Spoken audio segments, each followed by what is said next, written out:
My own daughter forced me out of the house I'd built, shouting, "My husband's family is moving in, so you need to leave." I asked, "Where am I supposed to go?" With a cold stare, she snapped, "Go live in the trash."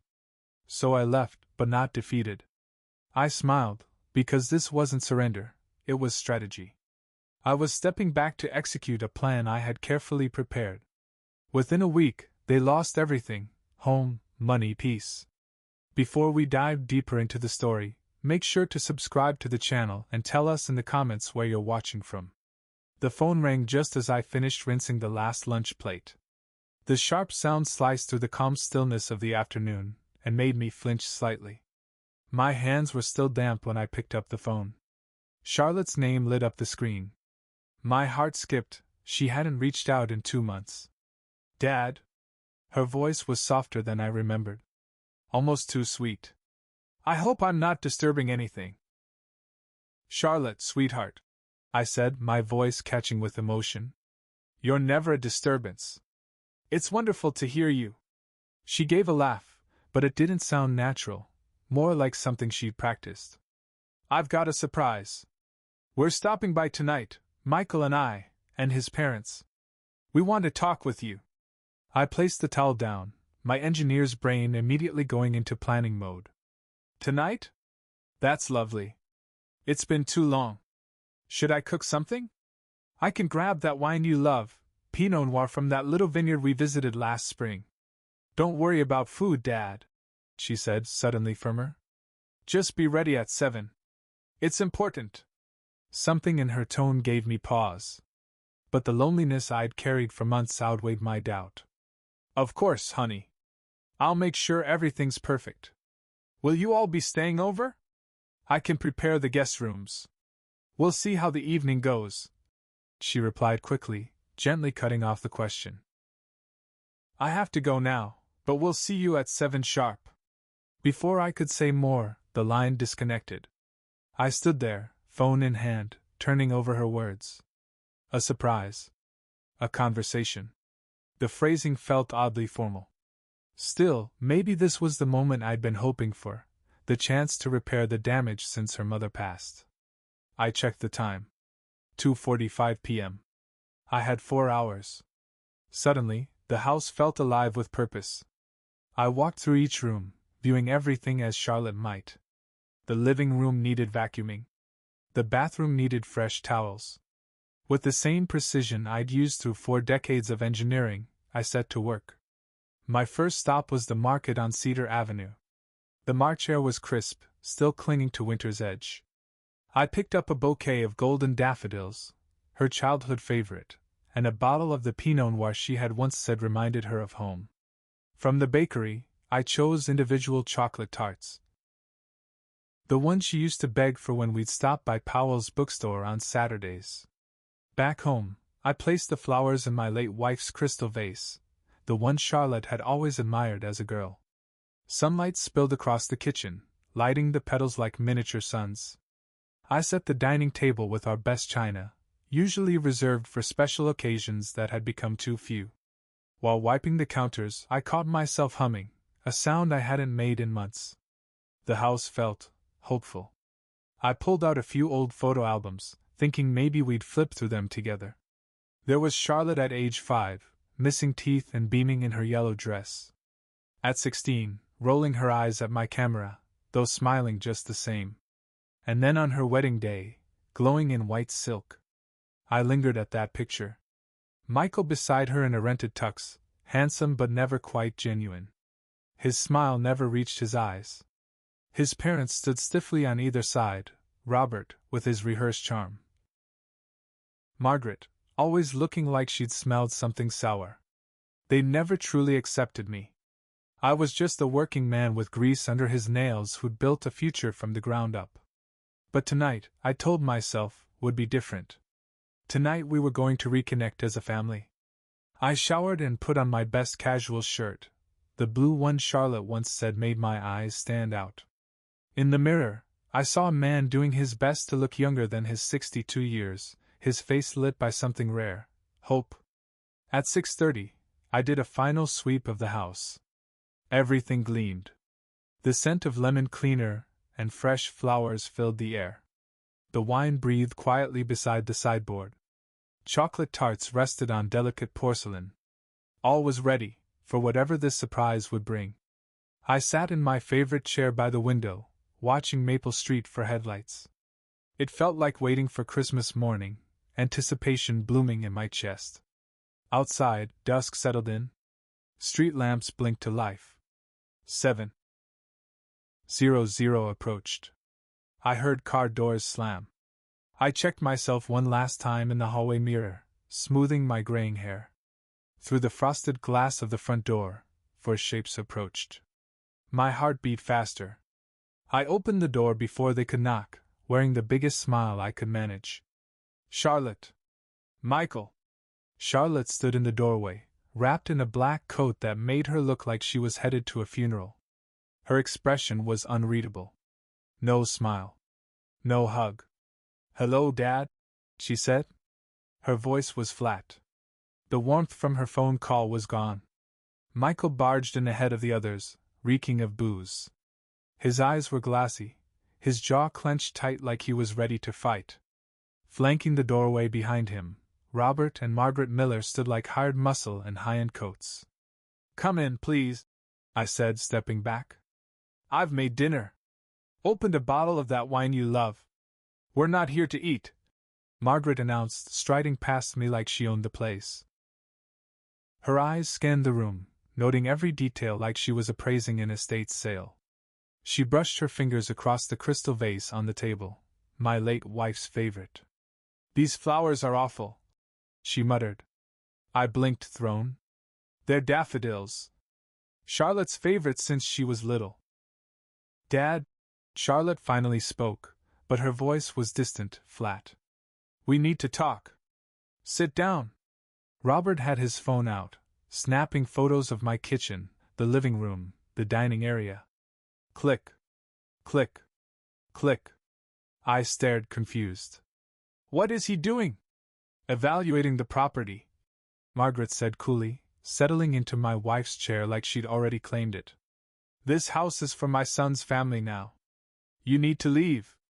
The words hit me like a brick to the chest. I grabbed the back of the couch to steady myself. "What are you talking about?" I stammered. "This is my home. I've lived here for 30 years. Charlotte's voice was like frost. "Then go live in the garbage.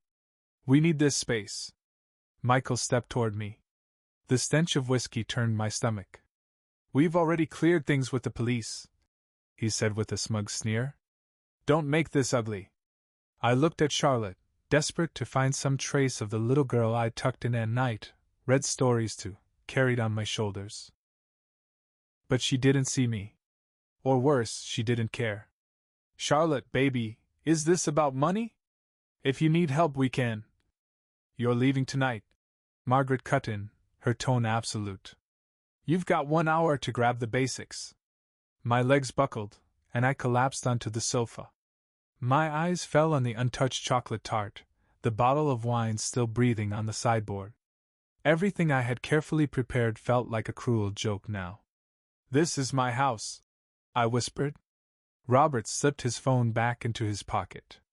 "Not anymore. Charlotte's part of our family now. And family looks after their own." The irony nearly made me laugh. I looked around at the walls that had held laughter and loss, birthdays and bedtimes. My wife's smile still lingered in framed photographs.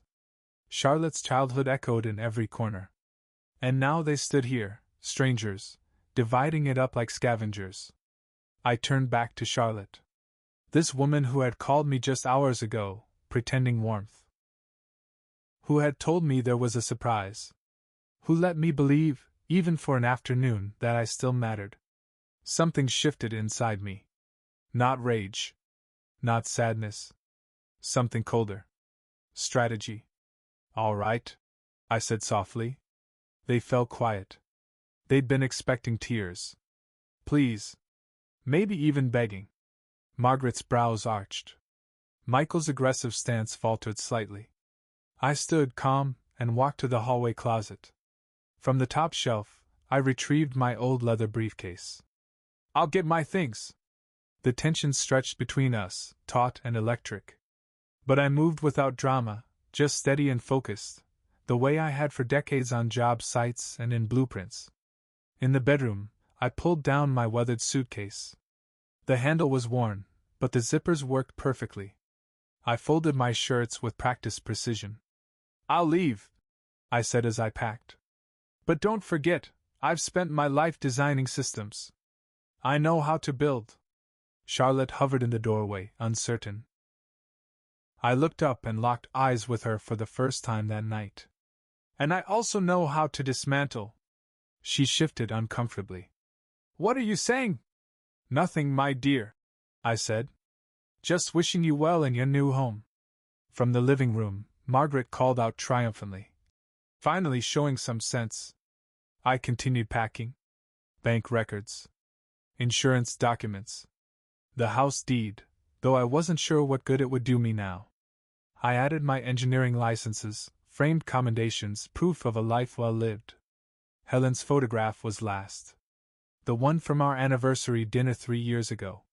Her smile felt like a final warmth in this suddenly alien house. 20 minutes. That's all it took to shrink a life into a suitcase. When I re-entered the living room, they all watched me like buzzards circling something that no longer had a pulse.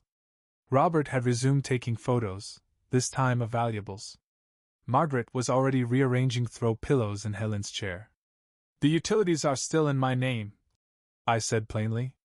You'll have to get them changed over. We'll take care of everything, Robert replied, not even glancing up from his phone. I paused at the front door. I looked at them, people I'd loved, provided for, given everything. Charlotte wouldn't need my gaze. Michael helped himself to a glass of wine I'd opened in celebration. Margaret inspected my wife's crystal collection like she was pricing it for resale. Well then, I said, adjusting my grip on the suitcase handle, I guess this is goodbye. No one said a word. The chill outside hit like a slap. March wind still carried winter's bitterness, but the cold cleared my head. I loaded the suitcase into the trunk of the Honda Helen, and I had bought 5 years ago. Dependable. Still running strong. I drove past the familiar streets, past Charlotte's old school, the park where we'd held her graduation party, the store where I'd picked out the wine and tarts just hours ago. The convenience store ATM lit up the dark parking lot. I slipped my card in, hands steady, and checked my accounts, pension, Social Security, savings, decades of frugal living. Not rich. But more than they'd expected. 15 minutes later, I checked into the Sunrise Inn. A budget place, but tidy. The front desk clerk barely looked at me as I paid in cash. Room 237. The room smelled like bleach and old carpet. But it had what I needed: a bed, a desk, a TV, a bathroom with thin towels and tiny soaps. I sat on the edge of the bed and opened my laptop. Time to fix a problem. Morning came harsh and unfamiliar, filtering through the plastic curtains like interrogation light. For a second, I didn't remember where I was. Then the betrayal from the night before came rushing back, cold and sharp. I turned on my laptop and logged into my bank. The numbers glowed steadily on the screen: pension payments, Social Security, a lifetime of disciplined saving. More than enough for what I was planning. Next, I accessed the joint checking account Charlotte and I had set up when she was 16. Her first bank account. My name was still on it, co-owner. She'd probably forgotten it even existed. The balance made me smile for the first time in over a day. 30 years, I said to no one. I gave, and gave, and gave. Now it was time to reclaim what was mine.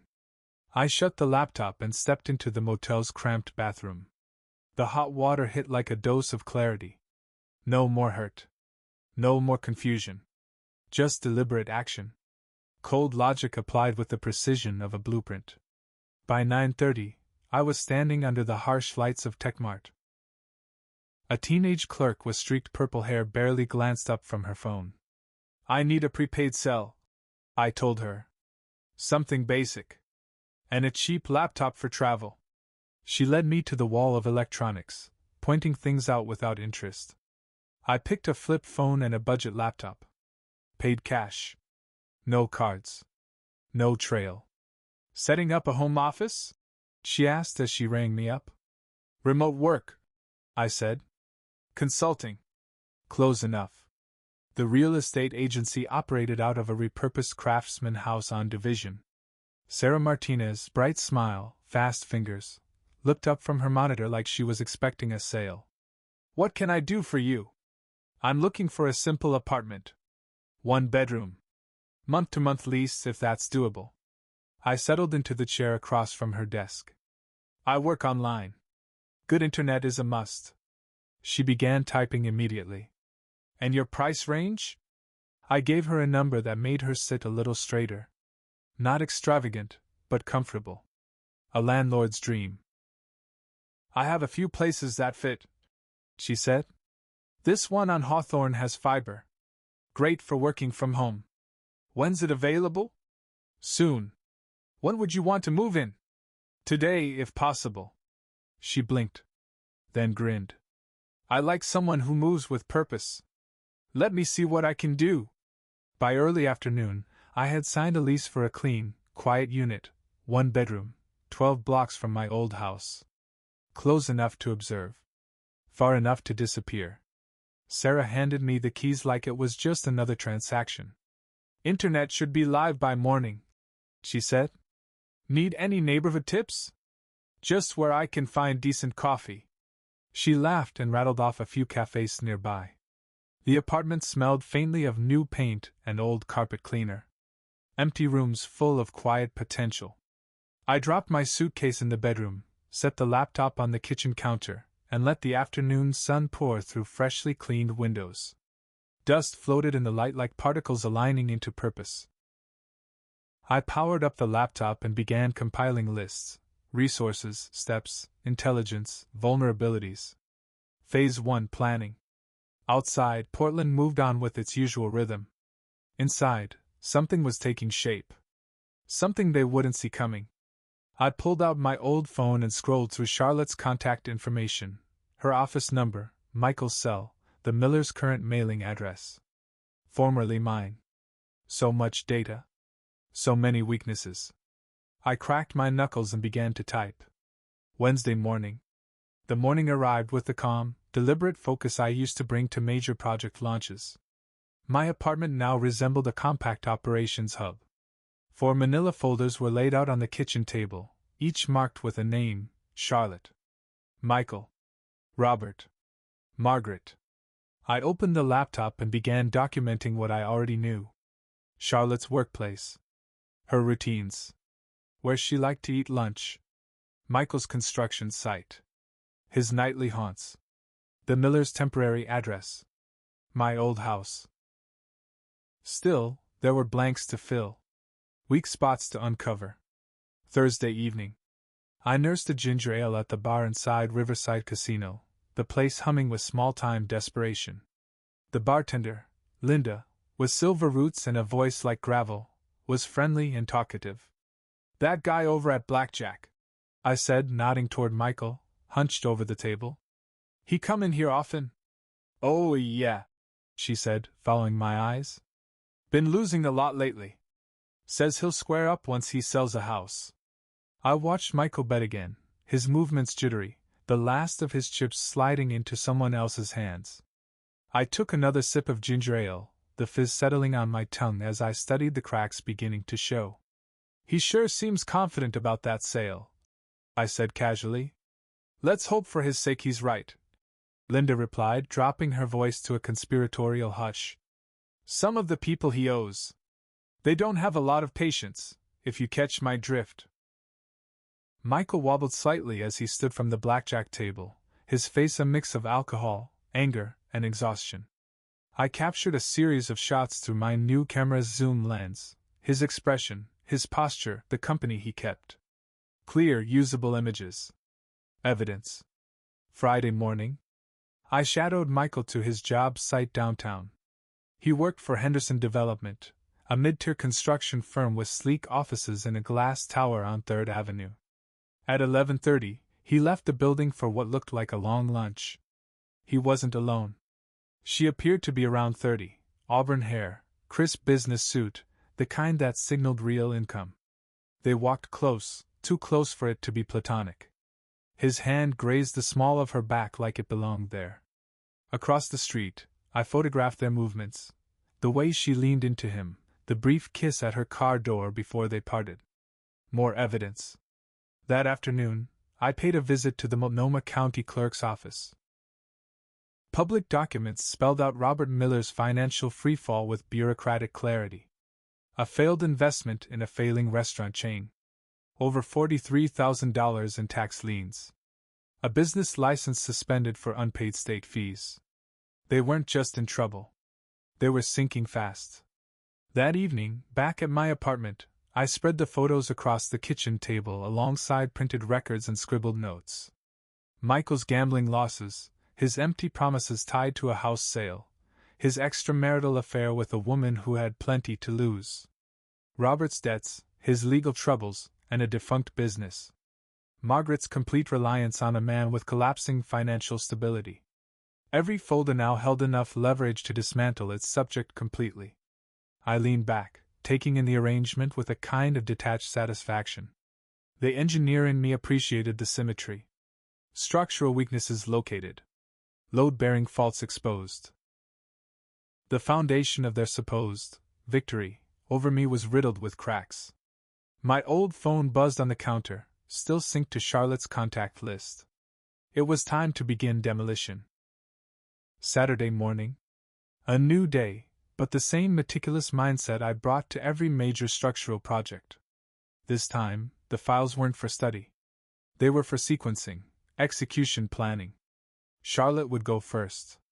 Financial stress would throw her off balance. Robert second. Government pressure would drain what little he had left. Michael third. Between his affair and mounting debts, there were too many pressure points to count. Margaret last. With her support system collapsing, she'd fold on her own. By 10:30, I was seated across from David Ortiz, branch manager at First National Bank, the same institution where Charlotte and I had opened her first checking account nearly 2 decades earlier. "I need to update access controls on a joint account," I said, sliding over the completed forms. David reviewed the paperwork with smooth professionalism. "These changes will be effective immediately, Mr. Ross. You'll be listed as primary on the account, with required authorization for any large transactions." "Perfect," I said. "Please alert me if there's any attempt to withdraw over the limit." He nodded and began typing. "Would you like to set a maximum daily limit for the secondary account holder?" "Yes." $200. Anything beyond that needs written approval. Charlotte would feel the restriction the next time she tried to pay a bill or buy groceries. The panic would be immediate and complete.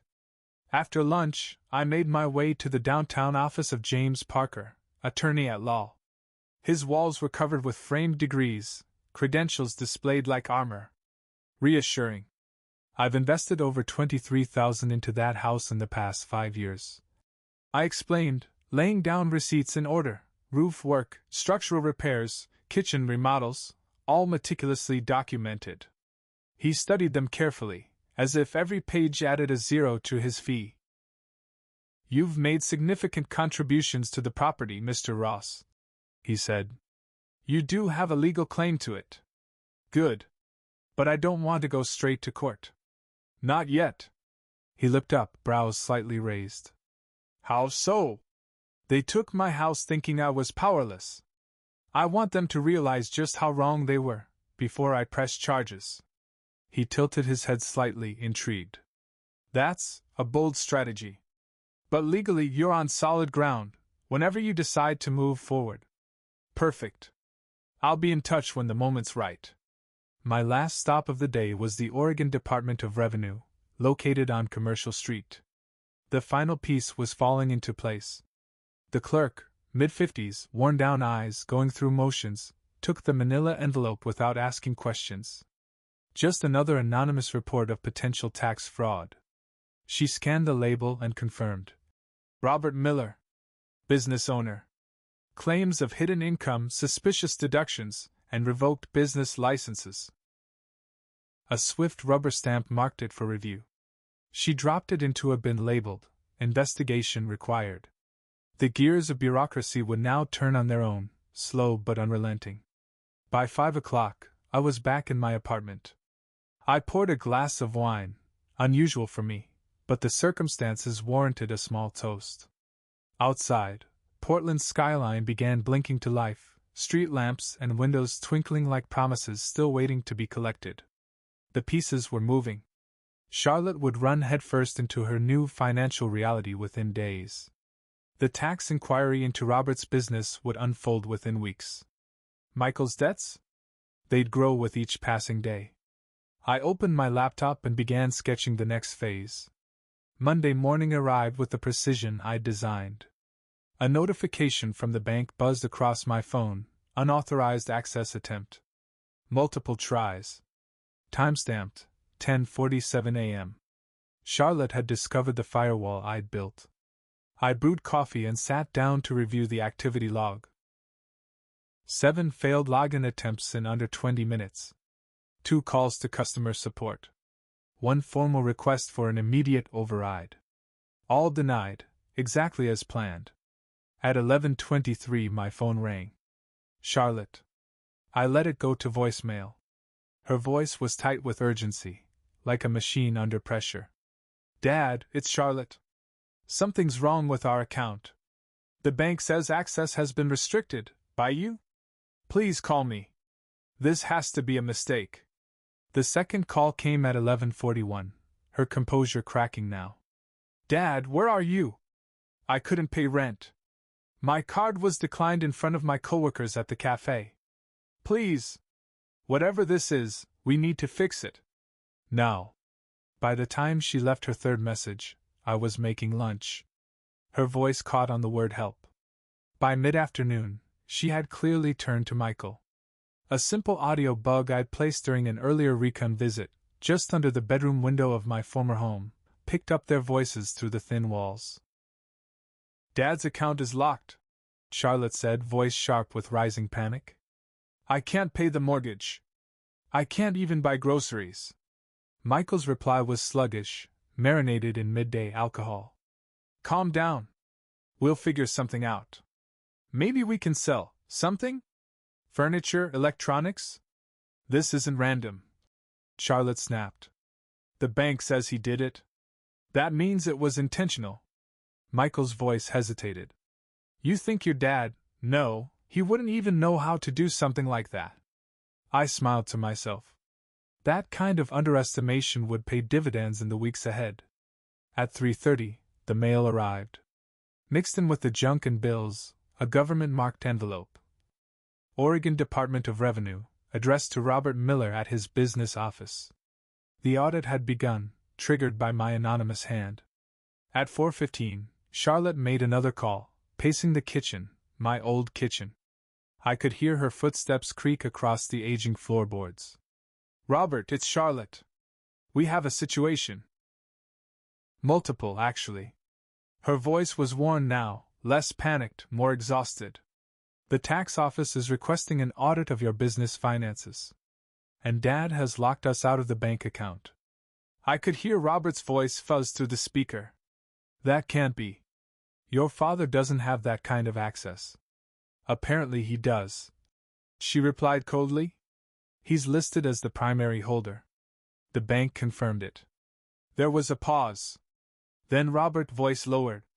Where is your father now? No idea. He won't pick up. The neighbor says she hasn't seen him since the night we. Another pause. Robert, what did we really walk into that night? She sank into the kitchen chair, Helen's chair. It groaned softly under her weight. I think we seriously underestimated him. Wednesday. Phase 2. I laid out the next evidence set across my kitchen table, this time with the precision of a prosecutor prepping trial exhibits. 12 high-resolution photos of Michael with his auburn-haired coworker. Outside her apartment. In her car. At lunch during work hours. Beside them, a detailed paper trail of his gambling, casino receipts, debt records, bartender statements confirming reckless bets and broken promises. The full scope of his financial instability. Months in the making. 2 envelopes, ready to go. One addressed to Henderson Development's HR department. One to Charlotte's office. By 10 a.m., Michael's supervisor was reviewing an anonymous packet detailing one employee's personal spiral, photos of lunchtime drinking, evidence of gambling debt, witness statements highlighting questionable workplace behavior. A firm that prided itself on trust and reputation now had a liability on its hands. Michael. At 11:30, the bug picked up his voice outside the building, calling Charlotte in a panic. "They fired me," he said, breath ragged. "Just like that.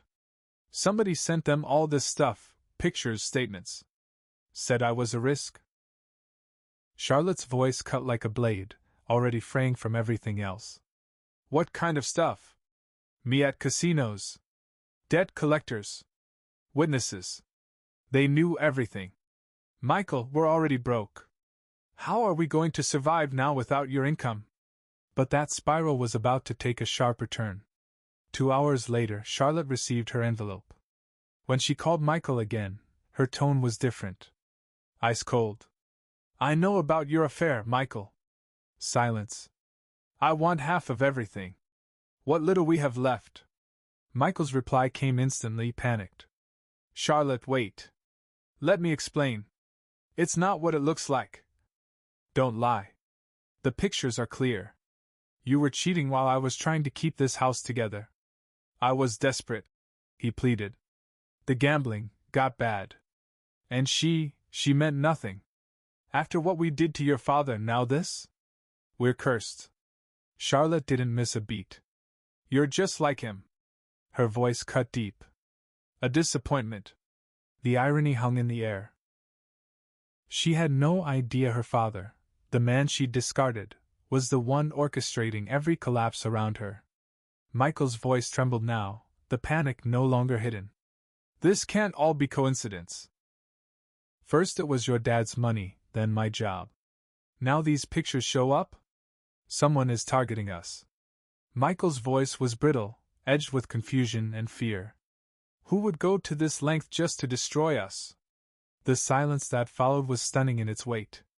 Even through my surveillance tap, I caught the pause, the precise moment realization took root.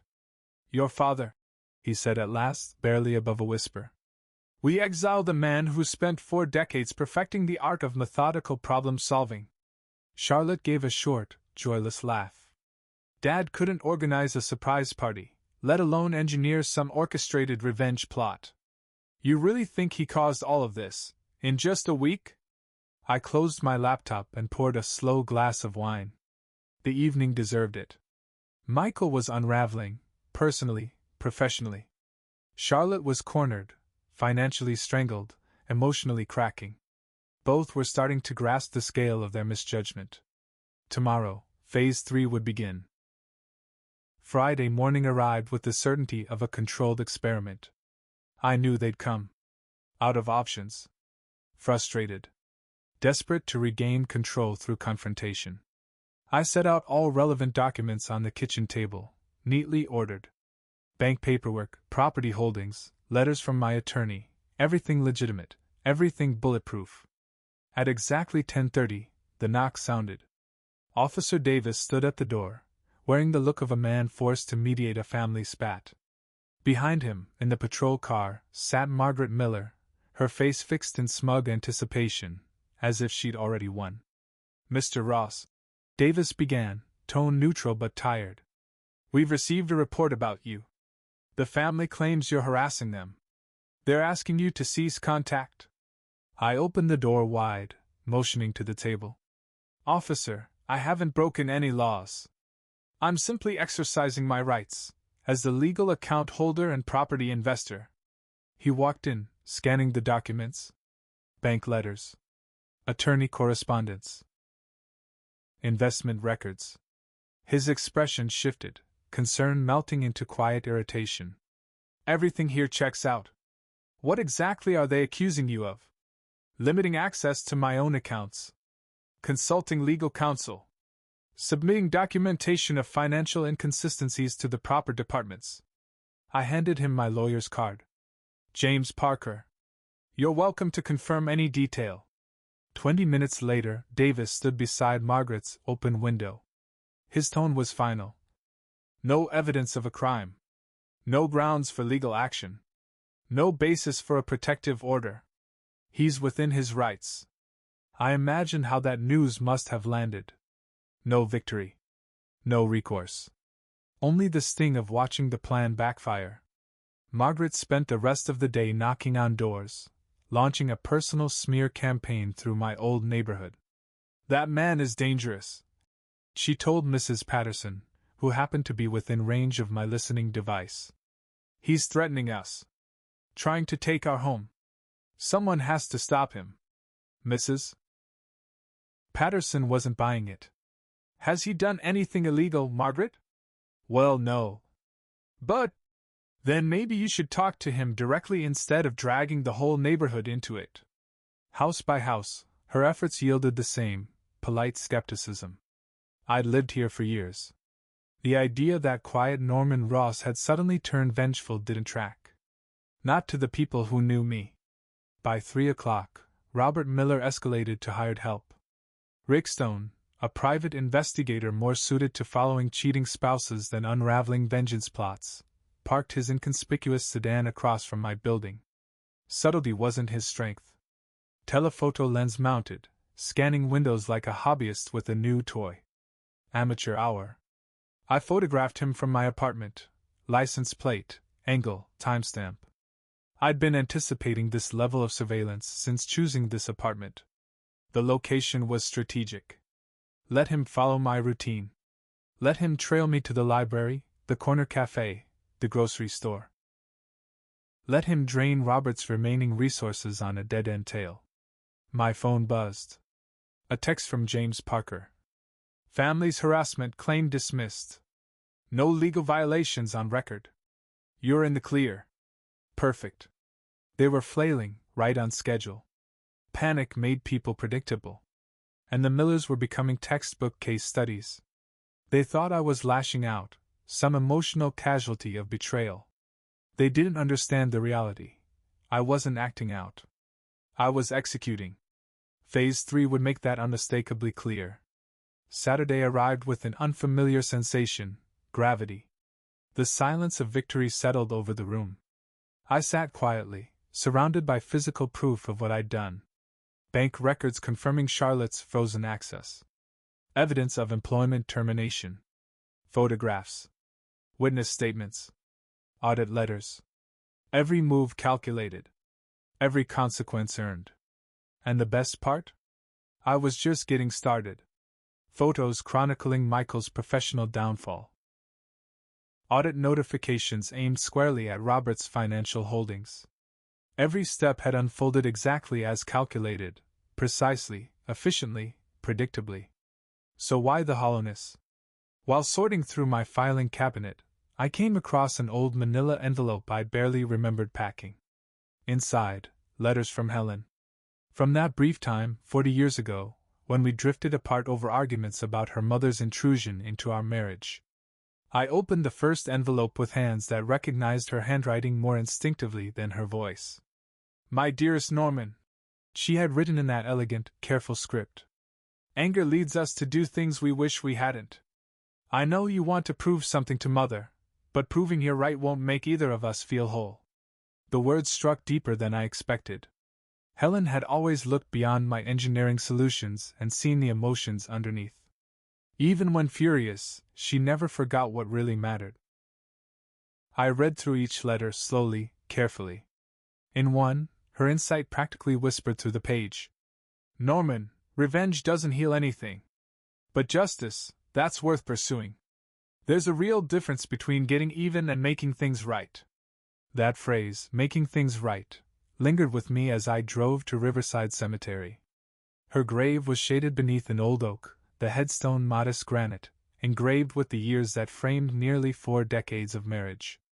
I hadn't visited since the funeral 6 months ago. Pride had kept me away.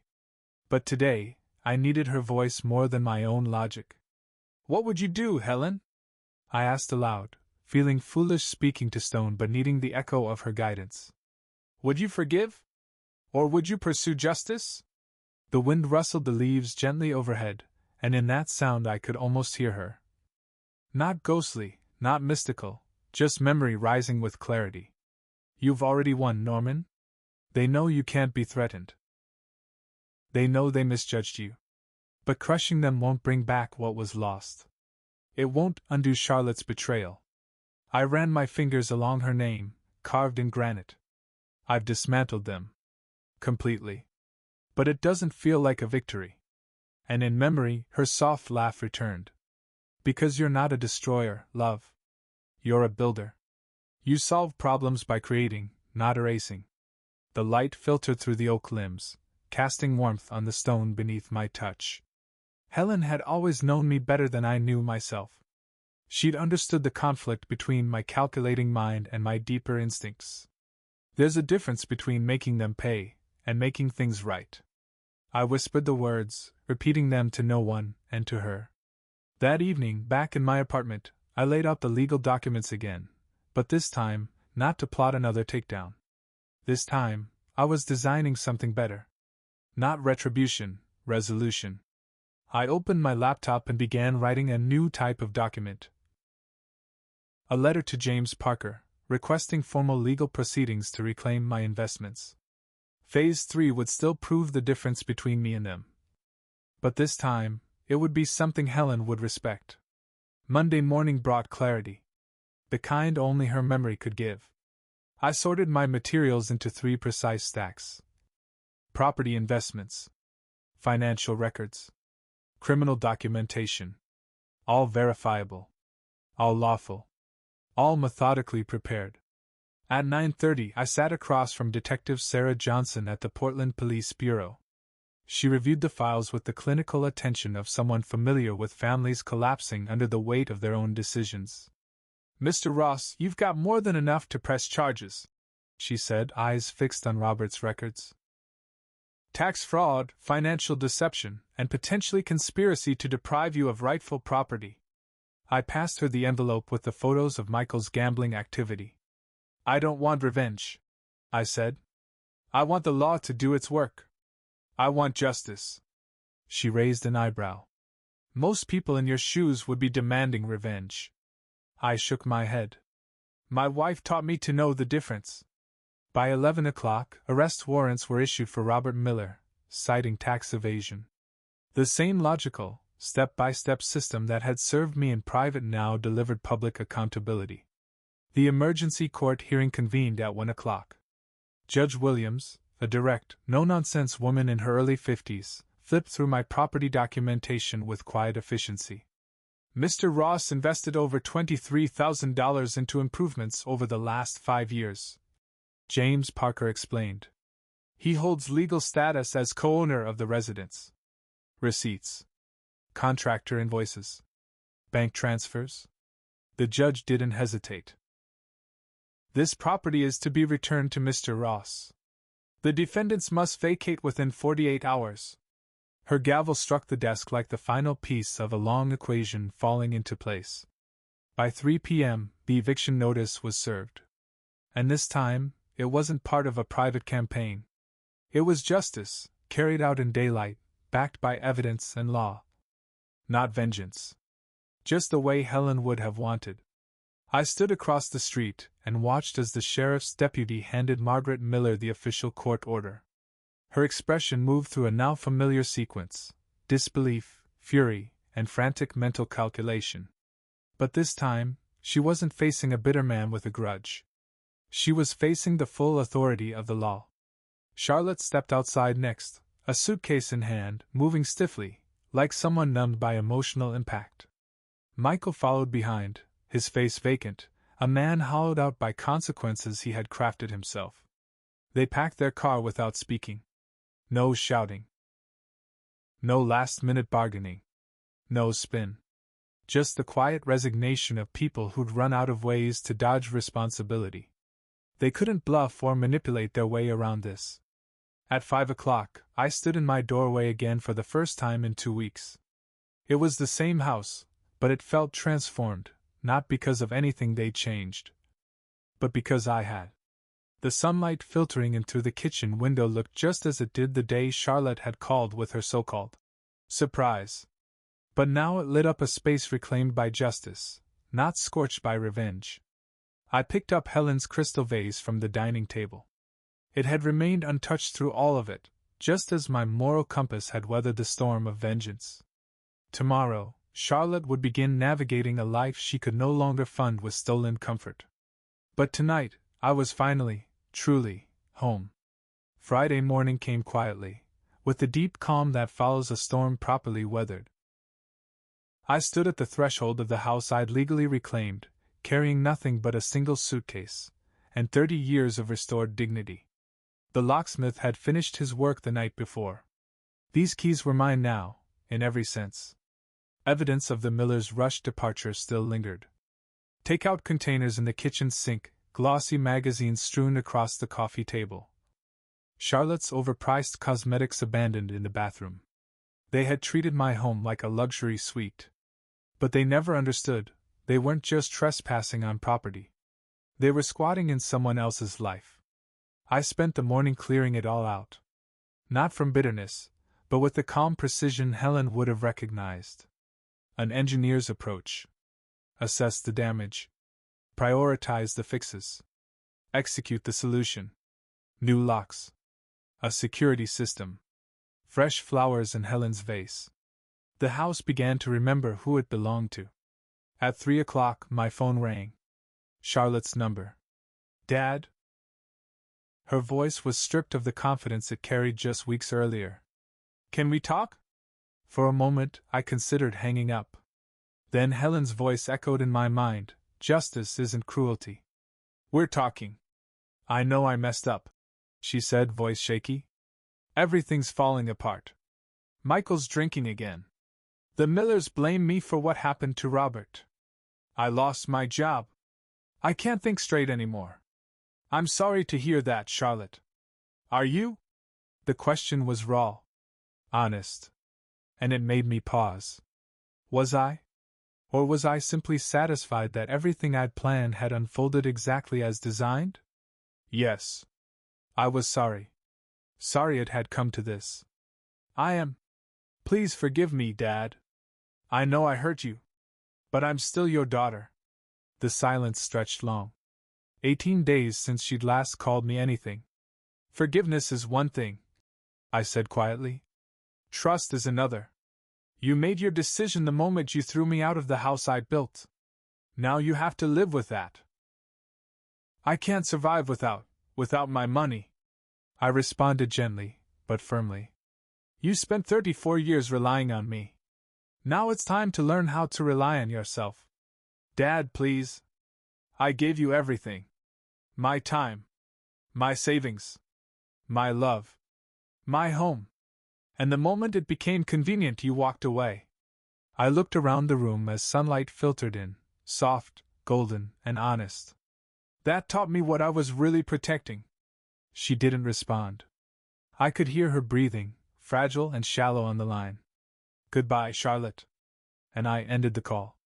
That evening, I opened a bottle of wine, one I'd been saving. The kind for real occasions. I sat in Helen's favorite chair. The house felt different now. Not just because the Millers were gone, but because something had returned, something I hadn't even realized I'd lost. Self-respect, reclaimed through integrity. Helen, I said aloud, I did it the right way. Justice won. And in the familiar creaks of the floorboards, I could almost hear her smiling. The man who had once played the cold strategist had become something else. A man who had finally understood the difference between winning and doing what was right. Outside, the city moved on, unconcerned. Inside, I began planning what to build next. If you like this story, please like this video, subscribe to the channel, and share your impressions of this story in the comments. To listen to the next story, click on the box on the left. Thank you for watching.